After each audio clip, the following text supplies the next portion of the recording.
Okay, be honest. Have you ever caught yourself replaying the exact same embarrassing moment in your head over and over and you just literally can't stop? Or, maybe you're lying awake at 3 a.m. and your brain is just racing through every single possible what if scenario? Well, if that sounds familiar, you're experiencing what's called rumination. In this explainer, we're going to look really closely at how this hidden mental mechanism is secretly sabotaging your life, and much more importantly, how we can finally break free from it. So let's dive right in. Lying there wide awake, totally stuck in your own mind, it really isn't just some annoying little habit. It is quite literally rewiring your brain. Because underneath all that exhaustion you feel, this process is making you significantly more anxious, way less productive, and honestly, just deeply unhappy. You're fundamentally changing your neural pathways every single time you get caught in one of these thought loops. To really wrap our heads around this, we're going to map this journey across 5 stages: the overthinking trap, hijacking your brain, the physical toll, the behavioral fallout, and finally, breaking the cycle. All right, let's start with section 1, the overthinking trap and those endless mental loops. Think of your brain like a record player that's violently stuck on repeat. It's rough. People who ruminate, they don't just think about a problem once, solve it, and move on. Instead, they obsessively replay these passive, repetitive thoughts about their distress. You're constantly analyzing the causes and the consequences of whatever is bothering you. And you know what the most dangerous part is? It's largely automatic. You can't just decide to shut it off. Your brain just hijacks you and pulls you right back into this endless loop of negativity. Now, this brings us to the problem-solving illusion.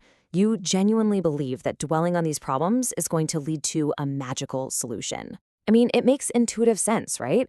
But research proves the exact opposite.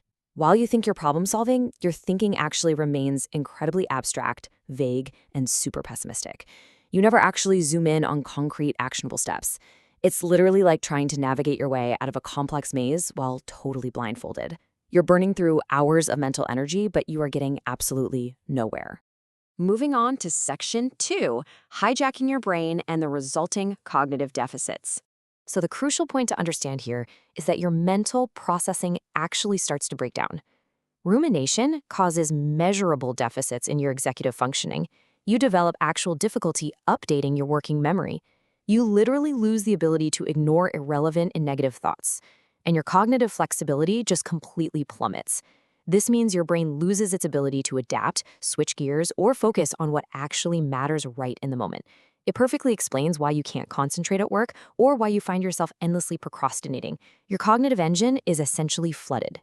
And just think about how your cognitive load shifts because of this. Your brain is supposed to be relatively neutral, right? It's designed to process information objectively. But after years of rumination, your brain transforms into this powerful negativity filter.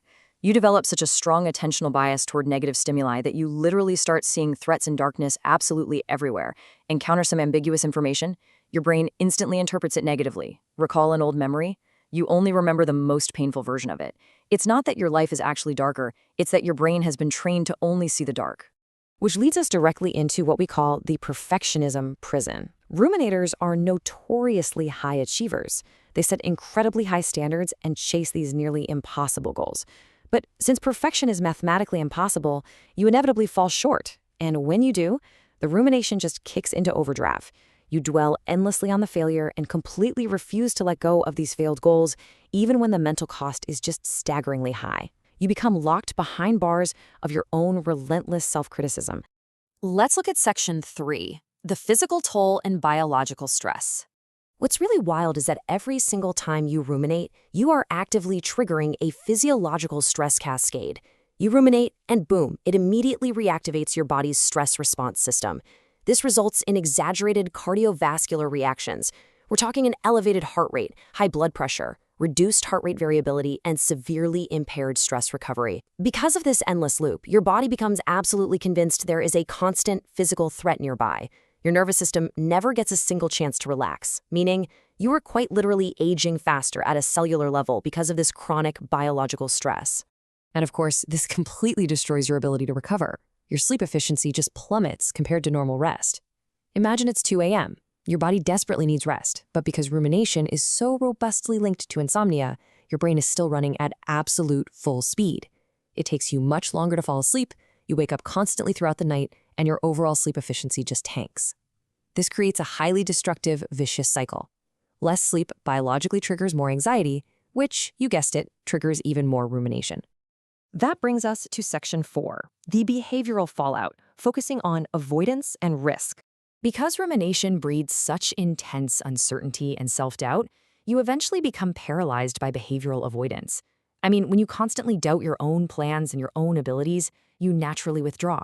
You start pulling back from social situations, you actively avoid taking necessary risks, and you slowly stop engaging in the very activities that used to bring you happiness. You end up hiding from the world, effectively building a massive brick wall between yourself and your own life. And this internal isolation, it has severe external consequences, particularly for your relationships. When you are entirely trapped inside your own head, you develop a sort of social blindness. You become significantly less sensitive to external social cues and those subtle signals your partner or friends are sending you. Your communication becomes passive, maybe even submissive. Because you're constantly caught in this mental loop, your loved ones start to feel completely unheard and undervalued, simply because you aren't actually present in the room with them. Which brings us to the darkest phase of the rumination cycle. Because rumination generates such intense, prolonged emotional cascades, the brain eventually just becomes desperate. It frantically seeks any possible escape from this severe internal pain. This makes ruminators highly susceptible to impulsive and dysregulated behaviors. Things like alcohol, drugs, binge eating, self-injury, these all become highly likely coping mechanisms. If you're experiencing this, please understand that you are not weak. Your brain is just running from a dark cloud of pain, trying to find any momentary exit. Finally, section 5, breaking the cycle and taking action. I really want you to let this sink in. Rumination isn't a character flaw. It's a mental habit. You absolutely have to separate your identity from this process. The suffering you're experiencing right now, it is not a sign of personal weakness. It is simply a mental habit that has become deeply hardwired into the neural pathways of your brain over time. And the incredibly great news here is that because it is just a habit, it can absolutely be actively changed and rewired. So, it is time to take your power back. I want you to reflect on what we've covered in this explainer. Which of these 10 brutal signs of rumination hit you the absolute hardest? And far more importantly, what is one small thing you're going to do about it today? Drop a comment below with your answer and be sure to join us for our next explainer where we're going to outline the exact step-by-step framework you need to break free from this cycle for good. Remember, your freedom from rumination starts right now.